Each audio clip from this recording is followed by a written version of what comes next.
5 major signs your egg has been fertilized. Ovulation occurs 14 days before the next period. The exact time to predict when your egg meets sperm is difficult to know. But as implantation of the fertilized egg occur, hormonal changes cause early symptoms even before the pregnancy test become positive. These changes include: Number 1. Cramping. As the fertilized egg attaches and burrows into the uterine lining. Second, spotting. Mild bleeding can be seen by a quarter of women at the time of implantation. The third sign is bloating.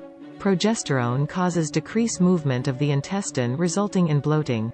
4. Breast tenderness. Hormonal changes causes the breast to enlarge and become painful. 5. Need to pee more often. It's caused by an increased level of the hormones progesterone and human chorionic gonadotropin. Subscribe to our channel to learn more on the topic. Thank you.